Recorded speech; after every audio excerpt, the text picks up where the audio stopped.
नमस्कार विद्यार्थियों। आज हम पढ़ रहे हैं संस्कृत विषय का बीए फाइनल का जो प्रश्न पत्र है और उस प्रश्न पत्र का नाम है भारतीय दर्शन एवं व्याकरण।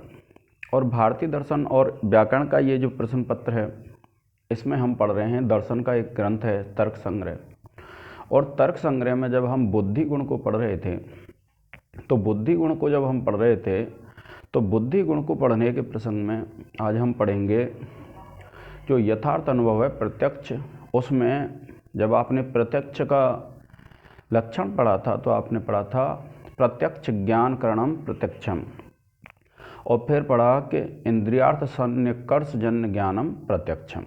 अब यह जब आपने पढ़ा तो अब क्या है कि जो चार सन्निकर्ष हैं संयोग, संयुक्त समवाय, संयुक्त संवेद समवाय, समवाय पढ़ चुके थे। अब आज पांचवा जो सन्निकर्ष है और जिसका नाम है समवेत सन्निकर्ष।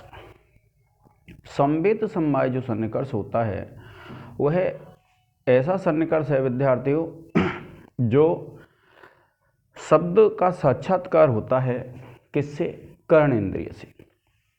मान लीजिए कर्ण इंद्रिय है, अगर हम मान के चलते हैं कि यहाँ अगर हम मान लूँ मैं कि इंद्रिय तो हो गई कर्ण, तो इस कर्ण इंद्रिय से जब अर्थ शब्द का साक्षात्कार होता है तब तो होता है आपका समवाय सन्निकर्ष। और जब इसमें जो शब्दत्व सामान्य है उस शब्दत्व का जब साक्षात्कार होगा तो ये कहलाएगा आपका संवेद समवाय सन्निकर्ष।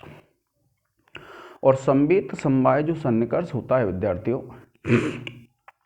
देखिए अन्नम भट्ट कहते हैं कि संवेद समवाय सन्निकर्ष कौन सा है? यह 5वें नंबर का, क्योंकि जो अन्नम भट्ट ने बताए हैं कि जो सन्निकर्ष हैं वो कितने प्रकार के होते हैं। सन्निकर्ष हो जाते हैं आपके 6 प्रकार के। अब 6 प्रकार के सन्निकर्षों में क्या कहते हैं? शब्दत्व साक्षात्कार, अर्थात जब शब्दत्व का साक्षात्कार होता है, क्या कहा? शब्दत्व साक्षात्कार संवेद समवाय सन्निकर्ष, कि जब श्रोत्र इंद्रिय के द्वारा शब्दत्व जो सामान्य है, यानी शब्द में जो विद्यमान शब्दत्व सामान्य है, उस शब्दत्व सामान्य का जब साक्षात्कार होता है तो उसको कहते हैं हम संवेद समवाय सन्निकर्ष। अब क्या कहते हैं? क्योंकि श्रोत्र संवेद शब्द, क्योंकि श्रोत्र इंद्रिय से जो जुड़ा हुआ शब्द है उस शब्द में शब्दत्व, क्या कहा?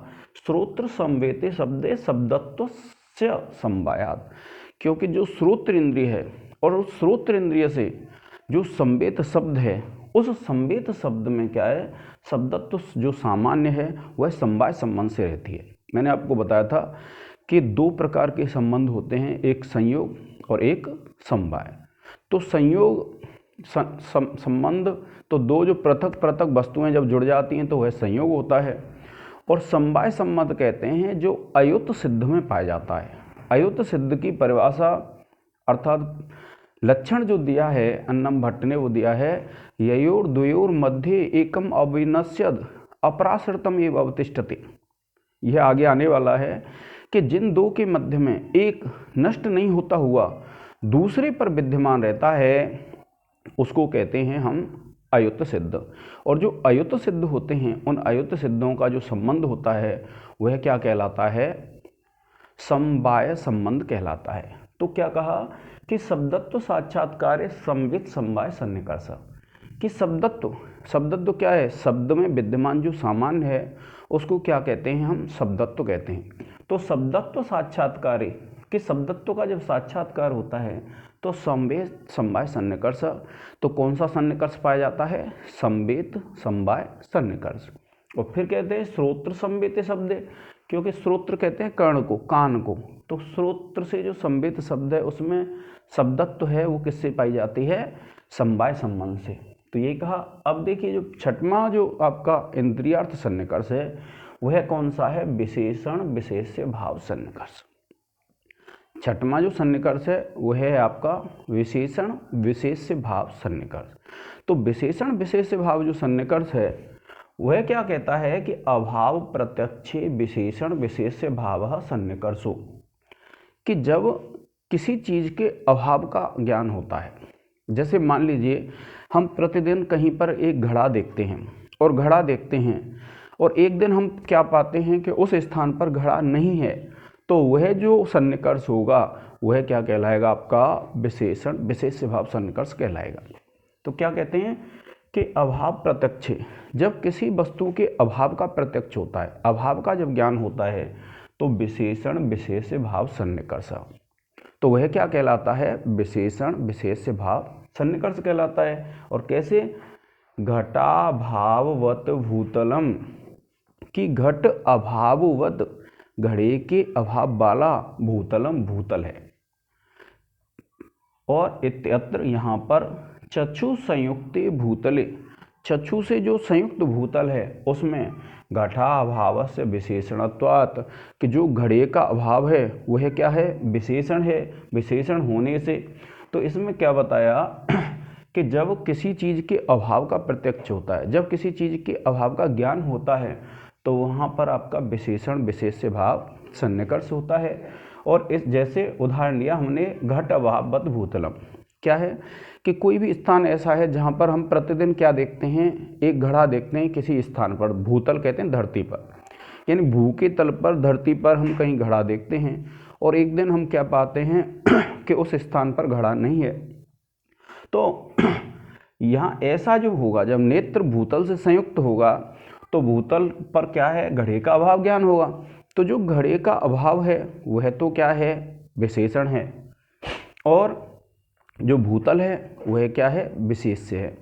तो इसलिए क्या है, ये जो सन्निकर्ष है वो क्या कहलाएगा, आपका विशेषण विशेष्य भाव सन्निकर्ष।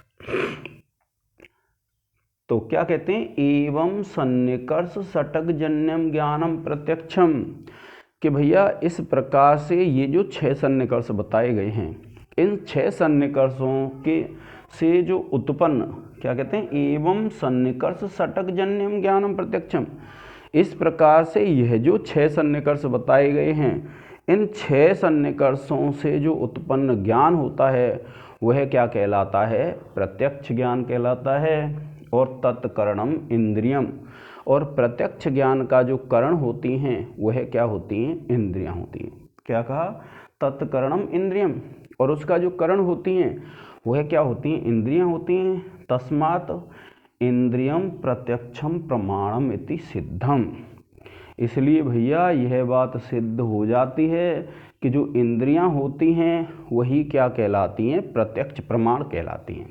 क्या कहा कि एवं सन्निकर्ष षटक जन्यम ज्ञानम प्रत्यक्षम, कि इस प्रकार से जो 6 प्रकार के सन्निकर्ष होते हैं उनसे जो उत्पन्न ज्ञान होता है उसको क्या कहते हैं, प्रत्यक्ष कहते हैं। और तत्करणम इंद्रियम, जो प्रत्यक्ष ज्ञान होता है उसका करण क्या होती हैं, इंद्रिय होती हैं। और तस्मात् इंद्रियम प्रत्यक्षम प्रमाणम इति, और इसलिए क्या है, जो इंद्रियां होती हैं वही प्रत्यक्ष प्रमाण होती हैं। इति सिद्धम, यह बात सिद्ध हो जाती है। तो अब तक क्या है, जो हम पढ़ रहे थे विद्यार्थियों, प्रत्यक्ष पढ़ रहे थे। आपने जब बुद्धि गुण को पढ़ा तो बुद्धि गुण में आपने पढ़ा कि जो अनुभव होता है वो 2 प्रकार का हो जाता है, यथार्थ और अयथार्थ। तो जो यथार्थ अनुभव था उसके 4 भेद किए थे, प्रत्यक्ष, अनुमिति, उपमिति और शाब्द। तो प्रत्यक्ष का जो करण था वो प्रत्यक्ष ही था, जिसके बारे में हमने पढ़ा। तो पहले इसके क्या है, 2 भेद कर दिए अन्नम भट्ट ने, एक निर्विकल्पक और दूसरा सविकल्पक। तो निर्विकल्पक ऐसा ज्ञान होता है जो हमारी इंद्रियों से ज्ञान तो होता है लेकिन उसके हम नाम जाति आदि के विषय में नहीं बता पाते हैं, वह कहलाता है आपका निर्विकल्पक ज्ञान।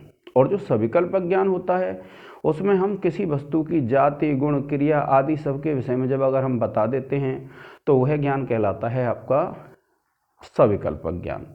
इसके बाद उन्होंने 6 इंद्रिय सन्निकर्ष बताए। 6 इंद्रिय सन्निकर्ष थे आपके संयोग, संयुक्त समवाय, संयुक्त संवेद समवाय, समवाय, संवेद समवाय और विशेषण विशेष्य भाव।